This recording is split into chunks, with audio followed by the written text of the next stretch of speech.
മഹാലക്ഷ്മി സീരിയലിൻ്റെ റിവ്യൂയിലേക്ക് എല്ലാ കൂട്ടുകാർക്കും സ്വാഗതം. അങ്ങനെ കണ്ണൻ്റെ മുറിയിലേക്ക് മഞ്ജു കയറി വരുന്നുണ്ട്. അപ്പോൾ കണ്ണൻ പെട്ടെന്ന് മഞ്ജുവിനെ കാണുമ്പോൾ ചോദിക്കുന്നുണ്ട്, നീ എന്താ ഇങ്ങനെ നോക്കി നിൽക്കുന്നേ? ഇനി പിന്നിലൂടെ വന്ന് എൻ്റെ കഴുത്ത് പിടിച്ച് നിൽക്കാൻ വല്ലതും ആണോ എന്ന് മഞ്ജുവിനോട് ചോദിക്കാണ്ടോ കണ്ണൻ. മഞ്ജു പറയുന്നുണ്ട്, എന്താ ഏട്ടാ ഇങ്ങനെയൊക്കെ പറയുന്നേ?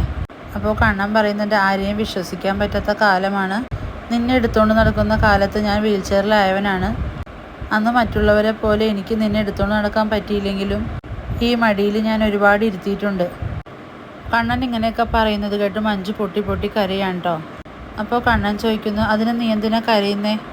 എനിക്കതെല്ലാം അറിയാം ഏട്ടാ, എനിക്ക് നല്ല ഓർമ്മയുണ്ട് എന്ന് മഞ്ജു പറയാം കേട്ടോ. എന്നിട്ടും നീ എൻ്റെ വാക്ക് കേട്ടില്ലല്ലോ. പച്ചമാംസത്തിൽ കത്തി കയറ്റാൻ ആഗ്രഹിക്കുന്നവൻ്റെ കൂടെയാണല്ലോ നീ പോയത്. ഇത് കേൾക്കുന്ന മഞ്ജു പറയുന്നുണ്ട്, അത് തെറ്റായി പോയേട്ടാ. അതിലെനിക്കിപ്പോൾ വലിയ കുറ്റബോധമുണ്ട്. ഞങ്ങളിങ്ങോട്ട് വന്നപ്പോൾ നിൻ്റെ നിപ്പും മട്ടൊക്കെ ഞാൻ ശ്രദ്ധിച്ചിരുന്നു എന്ന് കണ്ണൻ പറയാണ്. അതുപോലെ തന്നെ നിനക്കിപ്പോൾ നല്ല മാറ്റം ഉണ്ടെന്ന് ഇടയ്ക്ക് മഹിയും പറയുന്നുണ്ടായിരുന്നു. എന്തുപറ്റി? നിനക്ക് അമ്മാവൻ്റെ വീട്ടിൽ വല്ല ബുദ്ധിമുട്ടുണ്ടോ?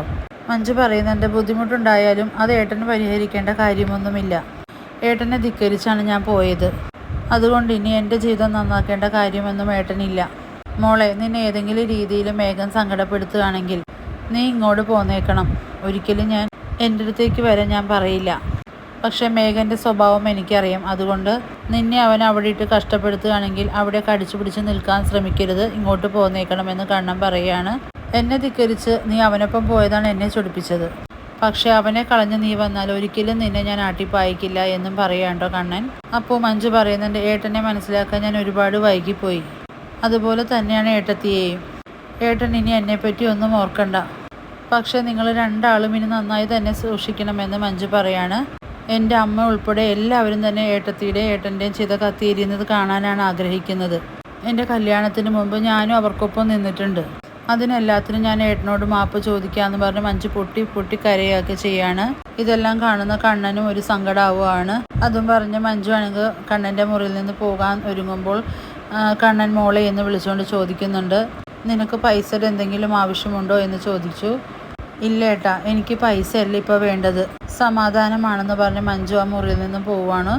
പിന്നീട് കാണിക്കുന്നത്, അങ്ങനെ കണ്ണനാണെങ്കിൽ ഒരു ഉറച്ച തീരുമാനം എടുക്കുകയാണ്.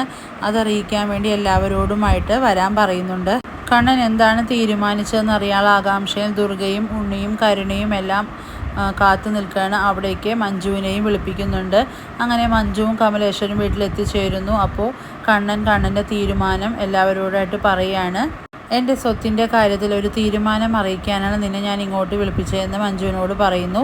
എന്നിട്ട് എല്ലാവരോടായിട്ട് പറയാണ്, എൻ്റെ പേരിലുള്ള എല്ലാ സ്വത്തുക്കളും ഇയാളുടെ പേരിലേക്ക് ആക്കാൻ പോവുകയാണെന്ന് കണ്ണൻ പറയുമ്പോൾ അവിടെ നിന്നവരെല്ലാം തെരിക്കുകയാണ് കേട്ടോ.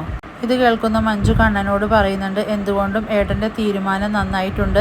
ഈ തീരുമാനത്തോട് ഞാൻ യോജിക്കുകയാണ്. ഈ സ്വത്തിൻ്റെ എല്ലാ അവകാശവും ഏട്ടത്തിയമ്മ തന്നെയാണ്, അതിനൊരു സംശയവുമില്ല എന്ന് മഞ്ജു പറയുന്നത് കേട്ട് ദുർഗയും ഉണ്ണിയും കരുണയെല്ലാം ദേഷ്യത്തോടുകൂടി മഞ്ജുവിനെ ഇങ്ങനെ നോക്കുന്നുണ്ട്. ഇതേ സമയം ദുർഗ പ്രതികരിക്കുന്നുണ്ട് കണ്ണനോട്, എന്തായാലും ഈ തീരുമാനം ശരിയല്ല കണ്ണ. നിനക്കൊരു അനിയനും അനിയത്തിയുമുള്ള അവർക്ക് എന്തെങ്കിലും ഒന്ന് കൊടുക്കേണ്ടത് കാര്യമുണ്ടായിരുന്നില്ലേ? നീ എല്ലാ സ്വത്തുക്കളും ഇവളുടെ പേരിൽ എഴുതി വെച്ചത് ശരിയുള്ള കാര്യമല്ല എന്ന് പറയുമ്പോൾ കണ്ണൻ പറയുന്നുണ്ട്, അത് പറയാൻ നമുക്ക് യാതൊരു വക അവകാശവും ഇല്ല. ഈ സ്വത്തുക്കളെല്ലാം എൻ്റെ അമ്മയുടെ സ്വത്താണ്, അത് എൻ്റെത് മാത്രമാണ്. അതുകൊണ്ട് അതിൽ മറ്റാർക്കും അവകാശം കൊടുക്കേണ്ട കാര്യമില്ല എന്നും കണ്ണൻ തീർത്തു പറയുന്നു. ഇതെല്ലാം കേൾക്കുന്നതോടുകൂടി കരുണയ്ക്ക് കലി അടക്കാനാവാതെ കരുണയും ഉണ്ണിയും എല്ലാം കണ്ണനോടായിട്ട് പ്രതികരിക്കുകയൊക്കെ ചെയ്യുന്നുണ്ട്. പിന്നെ മേഘനാഥനും പ്രതാപനും വാമദേവനും ഒരു തീരുമാനമെടുക്കുന്നുണ്ട്, മാർക്കോയെ ആദ്യം തീർക്കണം. അതിനൊരു അറ്റക്കൈ പ്രയോഗം തന്നെ ചെയ്യേണ്ടി വരുമെന്ന് തീരുമാനിക്കുന്നു. അല്ലാണ്ട് മഹാലക്ഷ്മിയെയും കണ്ണനെയും ഇവനുള്ളിടത്തോളം കാലം നമുക്കൊന്നും ചെയ്യാൻ പറ്റില്ല എന്ന് വാമദേവൻ പറയുന്നുണ്ട്. അങ്ങനെ ഇനി വരാൻ പോകുന്ന എപ്പിസോഡ് വളരെ ത്രില്ലിംഗ് ആയ എപ്പിസോഡുകളെ നമുക്ക് കാത്തിരുന്ന് കാണാം. വീഡിയോസ് എല്ലാം ഇഷ്ടമാവുകയാണെങ്കിൽ ലൈക്ക് ചെയ്യുക, സബ്സ്ക്രൈബ്